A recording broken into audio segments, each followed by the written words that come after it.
还不了解我的心吗？无论你做什么，我都会陪在你身边的。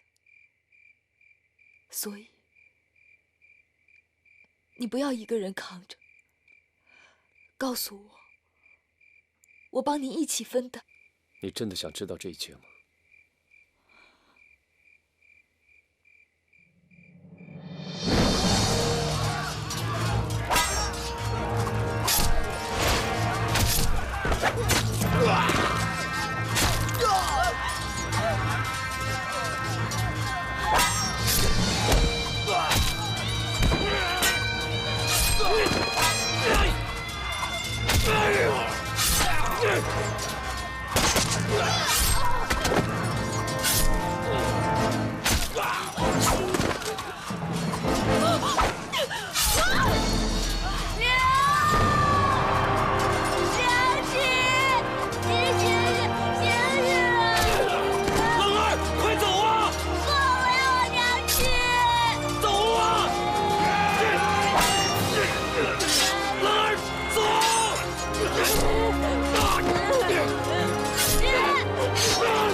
浪儿，不要哭，你是狼族王子，要比任何人都坚强。要记住今天，记住我们狼族的血海深仇。长大了，长大了，好为我们狼族报仇。爹！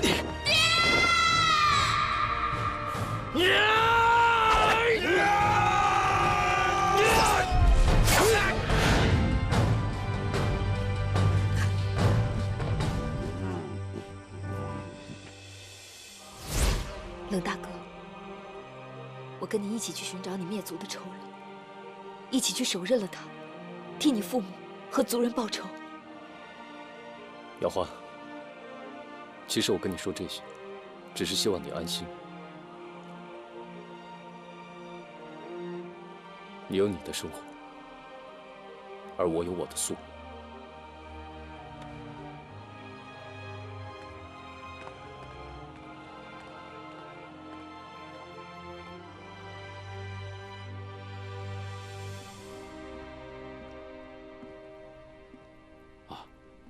冷血，这么一大早就过来，发生什么事了吗？师叔，实不相瞒，冷血3经赴约去了凤凰亭，约我的不是别人，正是孝恩亲王安武。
不但不能够为父母报仇，甚至连杀父的仇人是谁都不知道。我没有一天能够活得安心。冷血，起来。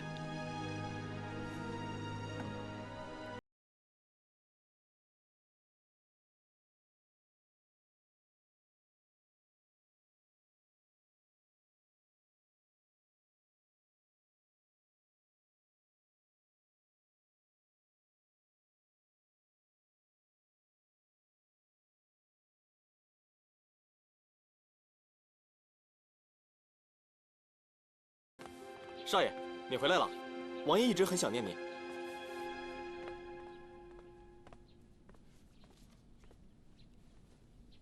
孩儿拜见义父。冷儿，自从你当了神捕以后，就鲜有回家，是不是神侯府很忙啊？还好。冷儿此次回来，是有一事要问义父。什么事？当年我狼族灭族之时。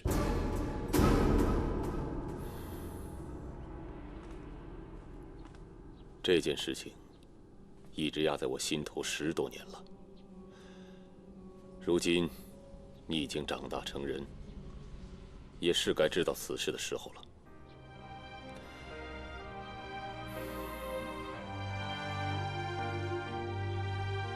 这枚狼戒是狼族的王者之物，这戒指为何在义父手中？ 难道义父和我父王相识？不，我从没有见过你的父王。这枚戒指，我是从当铺的掌柜手里高价赎回来的。这些年，我一直让人留意散落在当铺和古玩店的狼族遗物。10年前，马总管带回来一个当铺的掌柜，他告诉我，这枚狼戒 是狼族的王者之物。那他有没有说，这枚狼戒是从何而来？他说，是从一个神秘的人手里收来的。我知道此事后，立刻查找了此人的下落，可他却销声匿迹，无影无踪。义父，为何这么多年，你第一次跟我说起这事？那是因为 我拿到此枚戒指的时候，你不过才10岁左右。当年你义母还在，她不想在你成长的过程当中背负着狼族灭亡的阴影，她希望你能够快快乐乐的生活。话说当年，我打猎路过狼牙谷，看你一个人孤苦伶仃的坐在群狼中间， 我便心生怜悯。正好，我和你义母也膝下无子，就把你带回了家。你义母一见到你啊，就十分高兴，百般宠爱，万般呵护。这么多年，她一直视你如己出啊。你义母临终前，还要我答应她，不到万不得已，不要勾起你对狼族的回忆。 义父义母待冷儿，恩同再造，这种恩情，冷儿铭记于心。但是这狼族灭族之事，冷儿不能不报。你的性格，义父是知道的。义父，除了这狼族之事，我还有一个人要问你。谁？贾军。贾军。 此人早已经死了。我听说他曾经是义父的部下，那他为何而死？他结党营私，意欲造反。他虽说是义父的旧部，但他有害朝廷的社稷，义父绝不姑息。但是安王也不是这么说的。安世耿，安世耿他告诉我，贾军当年受人指使灭我狼族。 后来以谋反之事被人灭口。你是说，怀疑是义父灭的口？安世耿之话，你怎可全信？孩儿并没有信他的话，只是此事疑点太多，孩儿实在想不清楚。冷儿，你若怀疑义父就是你的灭族凶手，那义父不想做突然的解释，因为义父相信真相早晚会大白于天下。我只是不明白，这安世耿为何要陷害本王？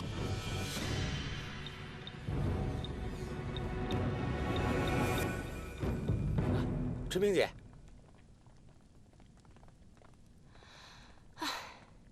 楚离墨，从今以后你就在这儿待着吧。凭什么让我待在这儿？凭什么？你是要我跟你说多少次你才记得住？我是你的主管，我让你待在哪儿，你就得给我待在哪儿。这个地方不是老鼠就是蟑螂，你待很合适。好啊，待在这里也挺方便的，肚子饿了直接找东西吃。哼，那你就待在这儿吧。哦，我忘了告诉你了，从今天开始啊，你不用去枫林阁打扫卫生了，你要做的就是在这烧柴，把你的小脸熏得黑黑的，看你还怎么勾引别人。走。疯了！哇！好了，天寿哥哥，你好厉害啊！怎么可以做这么大的风筝啊？我还做过比这更大的风筝呢。我呢，平时就喜欢弄一些稀奇古怪的玩意儿。哎，等什么有机会了，展示给你看。那这么大的风筝可以飞上天吗？当然可以了，你要不要试一试？好啊，好啊！哦！哇！哎，你看，啊！天寿哥哥，你好厉害啊！你看那里，真好看，好美啊！好棒啊！哇，天寿哥哥，这么大的风筝真的能飞？是啊，只要你开心就好，那是最好的事情。哇！小刚，我真的有点害怕哎。依依，你不要害怕，我会好好保护你的。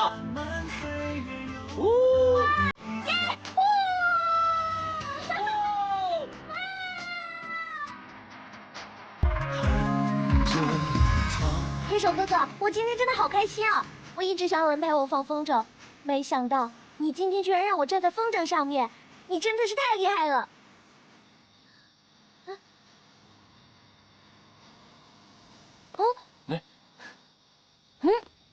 别抓了，我给你看样东西。咦，这是什么啊？你想不想今天晚上让这些萤火虫陪你一起过夜？嗯。看我的。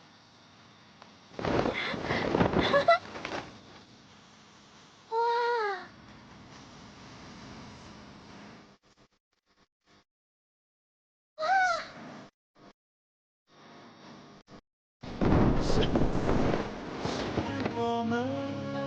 送给你。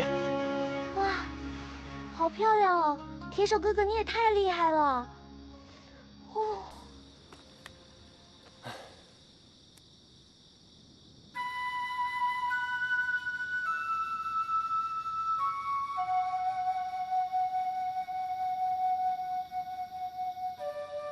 这是什么歌啊？好好听哦。这是我老家的一首歌谣。依依，其实你很像她。谁啊？我妹妹。这首歌谣是她最喜欢的。你妹妹？那她现在在哪里？我可以跟她一起玩吗？她现在在另外一个地方，可是我再也见不到她了。哦。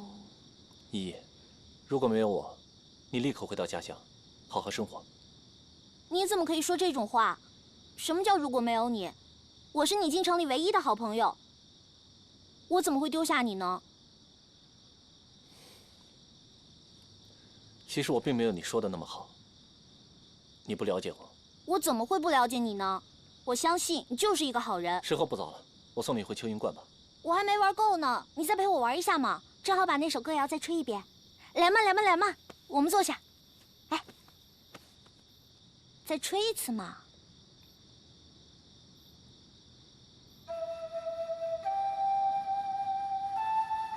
天寿哥哥，这样的时刻，要是能永远该多好。依依，明天是一个新的开始，我希望你以后能照顾好自己。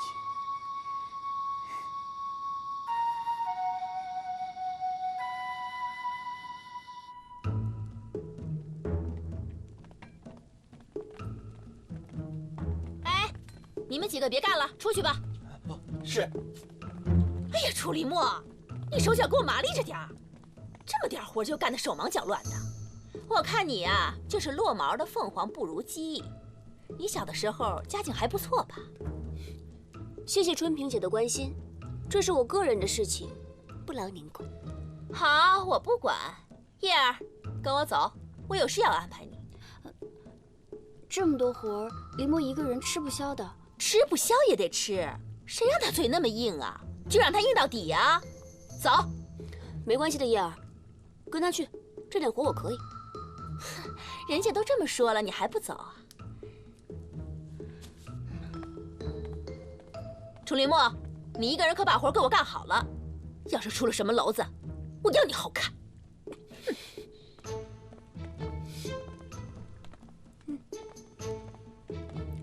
去。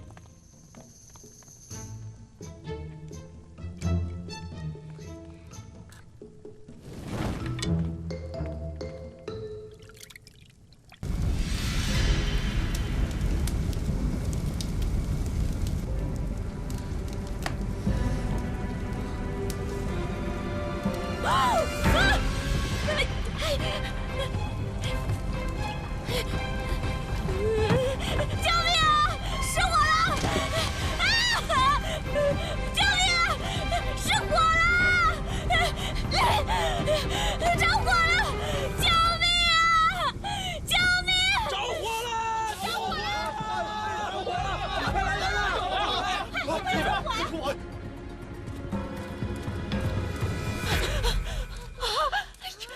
你烧成这样啊！楚林墨呀，楚林墨，你这是要干什么呀？我不过说你几句，你就发脾气，把整个厨房都烧了。那过几天我们这神侯府哪还保得住啊？不是的，哎呀，你什么都别说了，你赶紧收拾东西走吧。我真的不是故意的。大人，春萍，这究竟怎么回事？大人，这新进府的一个丫鬟，平时干事就毛手毛脚的，这做个饭把厨房都给烧了。诸葛大人，对不起，我不是故意的，一时不小心造成这么大的失误，真是对不起。你不就是那天在后山水玉洞的丫鬟吗？是我。既然没有造成伤亡，就别再追究了。神侯府一向宽待下人，春萍，不就一间小小的厨房吗？你就别为难这丫头了。是。谢大人。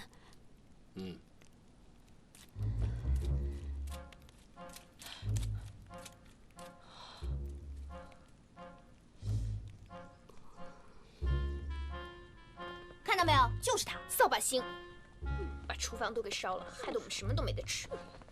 你说他能干什么呀？我觉得他就是故意的。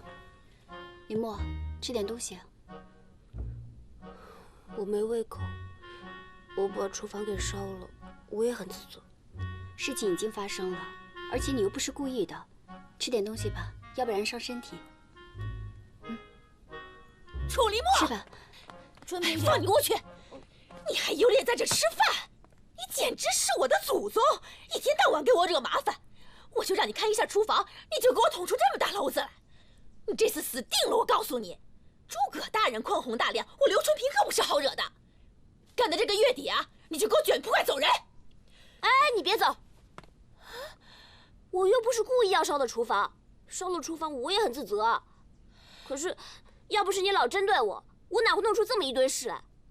要我卷铺盖走人可以啊，你先把我的玉佩还给我。什么玉佩啊？我娘留给我的玉佩，我第一天进来的时候你就拿走了。第一天要不是你装神弄鬼的骗我，我会留你啊！这破玩意儿谁稀罕？给你。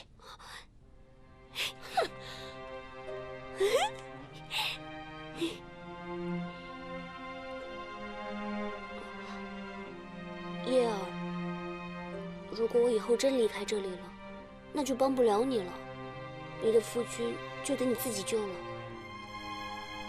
没关系，我会自己想办法的。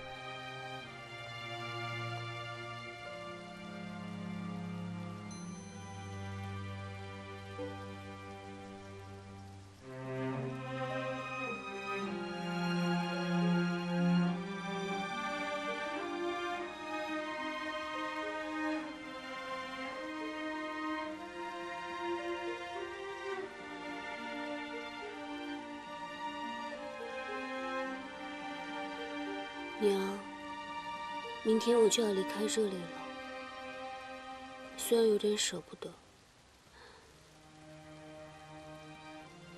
但或许可以找到你了。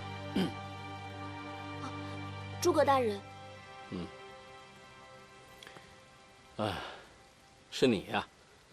诸葛大人，对不起，那天我真的不是故意要烧掉厨房的。没事的。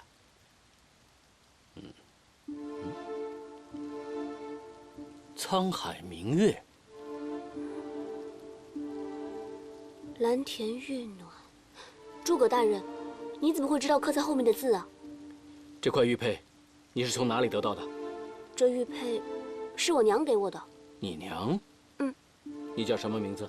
我叫楚离墨。楚离墨。你随我来。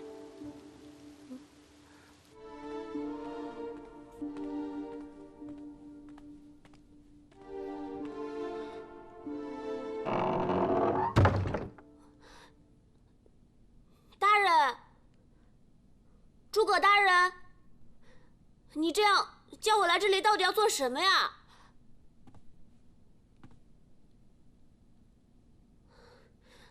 大人，你就待在那里，待会儿就会知晓。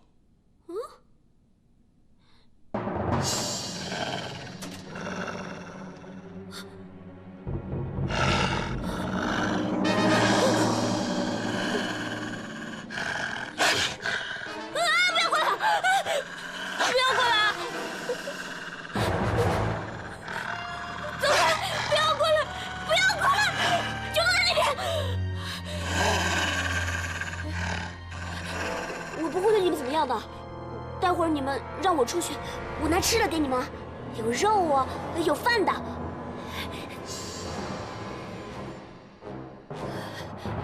对，坐下。可爱啊，看来我没猜错。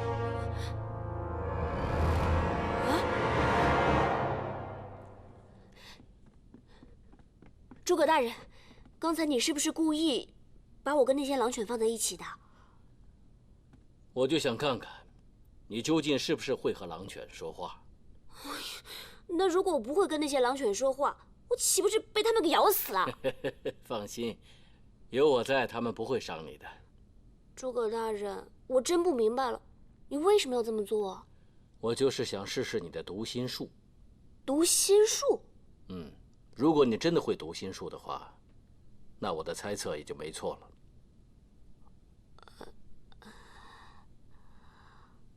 了。哎呦，我哪里会什么读心术啊？不过我在小的时候就可以跟那些飞禽野兽说话，不过有的时候灵光，有的时候不太灵光。林墨，你跟我来。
他要我一定要牢牢记住。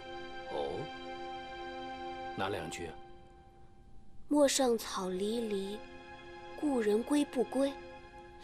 陌上草离离，故人归不归？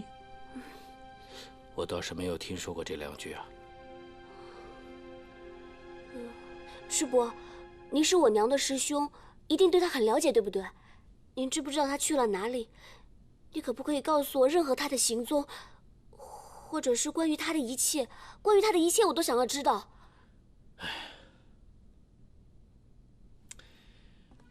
20年前，卞师妹只身从西域来到中原，拜入一代奇侠韦青青的门下。因为她身怀奇功，便依照师傅的指示，进入神侯府和我一块儿办案。卞师妹机智过人，破案无数，深受百姓爱戴，因此她还被誉为当世的第1女神捕。原来我娘也曾经在神侯府待过，还是盛极一时的女神捕。但不知为什么，她突然辞去了神侯府的职务，从此隐退江湖，去过那闲云野鹤般的生活。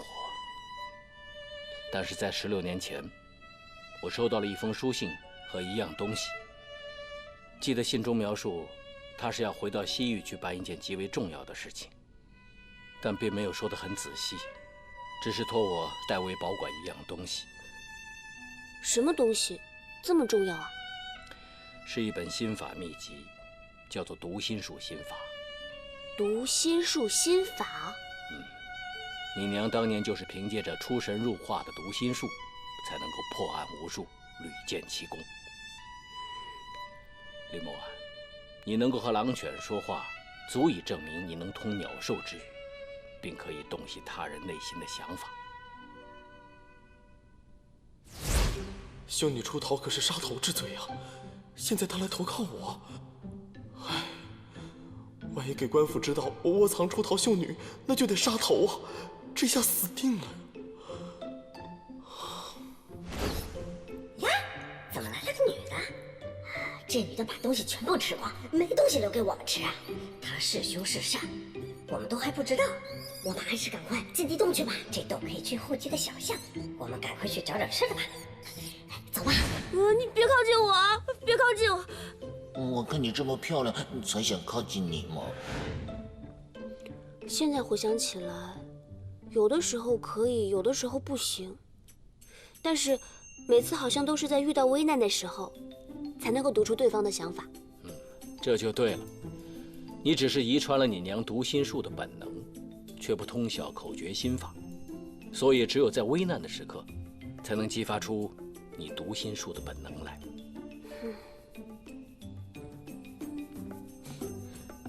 他不但不想我跟动物说话，甚至还阻止我跟那些飞禽说话。否则的话，他也不会把那只相思鸟放生。我以为什么？我本来想把读心术心法教给你，让你潜心修炼。透过读心术，或许你就可以跟你娘的心灵相通，或许就能找出她的所在地呀。对啊，如果我学会了读心术，我娘也会读心术，我们便能心灵相通，我自然知晓她在何处了。不是，可是你娘并不希望你学呀。我认为，不，虽然学了读心术是违背了我娘的意愿，但是只要能够学会读心术，就能知道我娘在哪里。即便做个不孝女，我也一定要学会读心术。师伯知道，其实你这丫头还是很有孝心的。师伯，念在您跟我娘是师兄妹的份上，你就让我学吧。哎呀，我求求您了，师伯，我求求您了，求求您了。哎呀，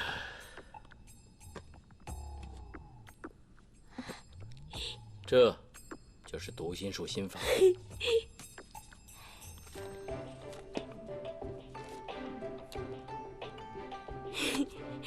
谢谢师伯。你回去之后好好研读，3日之后，师伯会考察你的学习成果哦。师伯，您说我娘还活着吗？师伯有种预感，你娘她并没有死，她可能只是遇到了一些麻烦，暂时无法脱身罢了。林墨，如果你还想见到你娘，你就要勤奋练习读心术，或许她真的能让你找到你娘。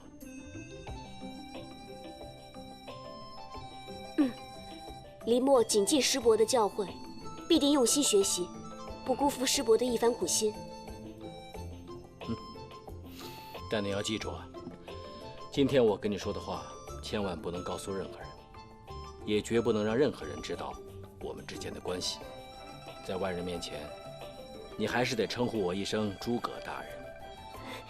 是，诸葛大人，林墨记住了。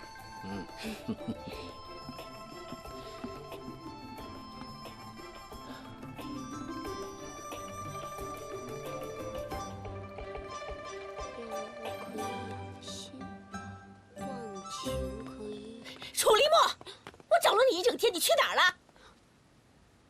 我没有啊，没去哪儿。没去哪儿？你别以为你躲起来，你就不用离开神侯府了。滚！可是我……可是什么？你不会是还想领工钱吧？自从你来了我们神侯府，把这里搞得乱七八糟，他们这一个个都人心惶惶的。要是我们这的丫头都学你那套狐媚功夫，那我不就没……什么都不说了，滚！臭丫头，狐媚功夫都学你还了得呀！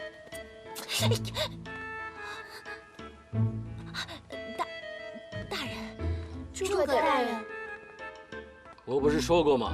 不要再追究失火的事了。是，春萍知道。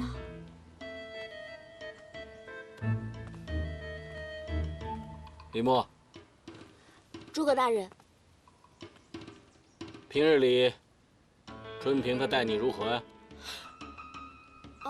平日春萍姐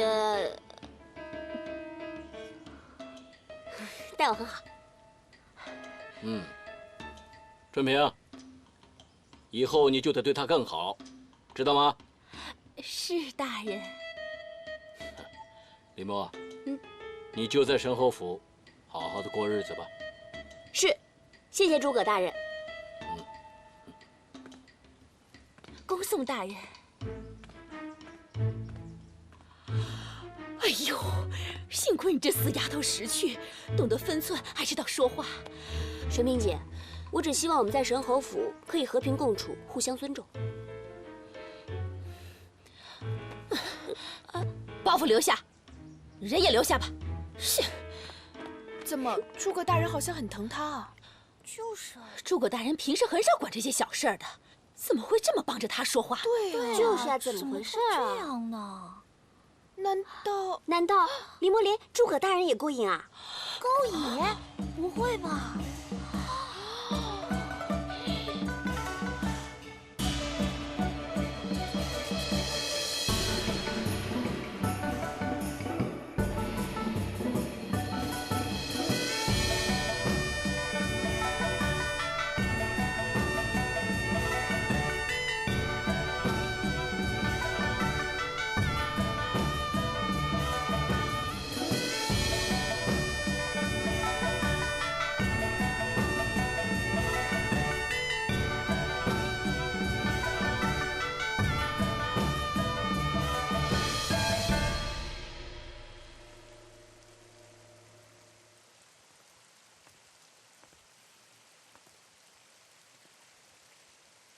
无情公子，你在看什么？你看，雨水打在树叶上，多么的美啊！这跟平常有什么不一样吗？太阳鸟。太阳鸟？太阳鸟是我最喜欢的一种鸟，它们对待爱情忠贞不渝，一旦遇到对方，就会相知相亲。如果一只死掉，另一只就会绝食而死。从来没有见过这样的鸟啊！把你手给我。手。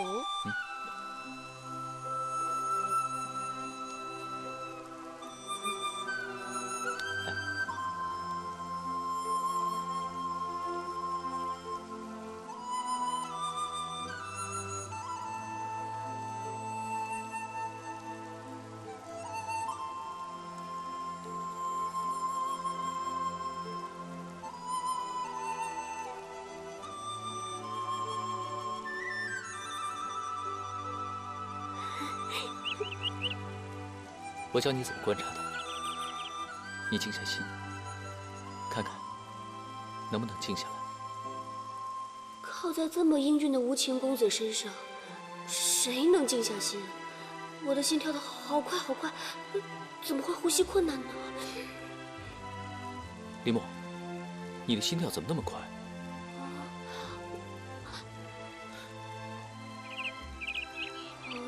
应该是靠太近了。哦，我是说那个娘。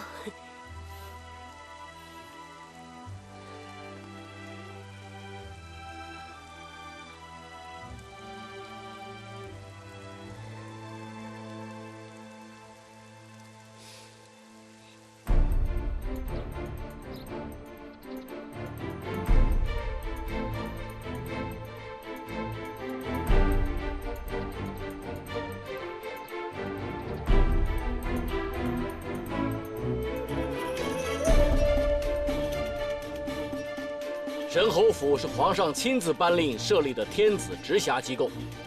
这1年1度神侯府神捕的资格考试，很快就要到了。只要通过了这次考试，你们就能够成为一名真正的捕快。我希望今年有更多的人通过这次神捕资格考试。仙鹤司鸡腰花，麒麟司冷血，你们2个人为这次考试的监考官，务必要对考场纪律负责，要以身作则，以正考风。是。是。这一次的考试内容是宋代编撰的《洗冤录》，我希望大家回去之后要好好的准备这次考试。是。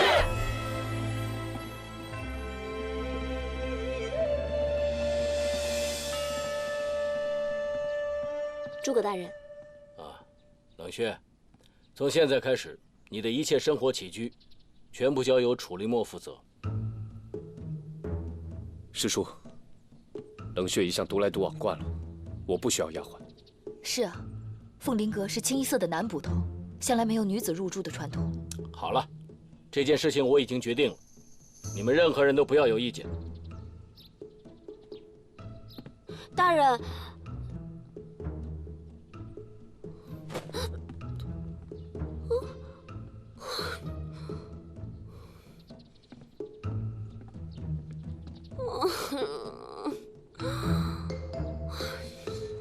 来，小梅姐坐这儿。凭什么那个臭丫头犯了错还不用受罚，还可以去风林阁伺候冷血公子？太不公平了！对啊，在风林阁和4大名捕朝夕相处，那个丫头才来了10几天，就实现了我好多年梦寐以求的目标。究竟用了什么法子？就是我来了这么多年了，都没有伺候过4大公子啊！小声点，说不定人家有背景呢，人比人气死人呀！小声点吧。你没看见下雨了吗？赶紧把衣服都收起来。就是啊，快去啊！收衣服呀！我们走。哼。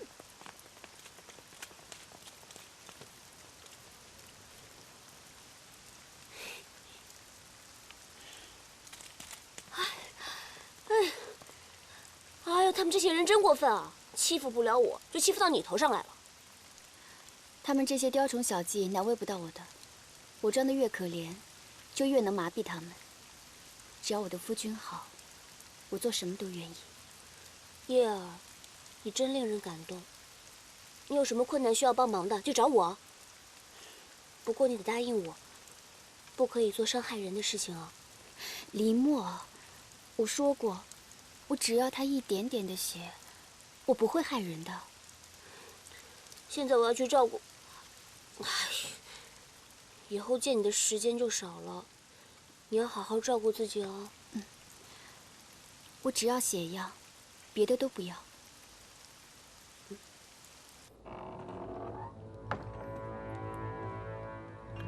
九尾狐，最近怎么样？我换了另外一种办法，这一次有最大的把握可以成功。看来你是把我的话听进去了。说来听听，你是怎么接近冷血的？神侯府有个丫鬟叫楚离墨，与我情同姐妹。她被诸葛正我派去冷血身边做贴身丫鬟，借此我就有更多的机会可以接近冷血。只要时机成熟，我就有把握拿到冷血的血。